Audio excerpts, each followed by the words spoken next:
Havies estat finalista moltes vegades, diguéssim, al Premi Gran. Jo sé que et feia molta il·lusió, no sé si aquest recompensa una mica.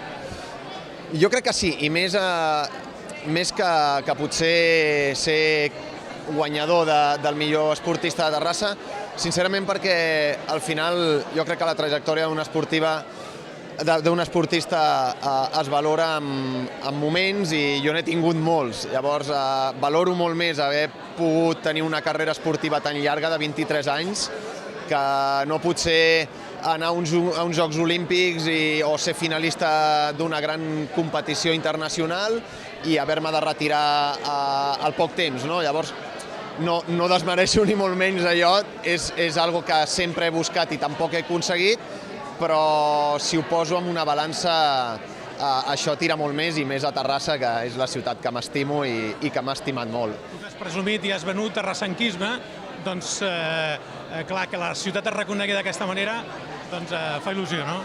Molta, perquè al final és part de l'èxit, no? Si he arribat on he arribat ha sigut gràcies a tot el suport que he rebut de totes les institucions, dels medis de comunicació, de la gent que m'ha recolzat sempre, i això és el premi a tota aquesta trajectòria gràcies a aquesta gent que sempre hi ha darrere. Mala vida de retirat?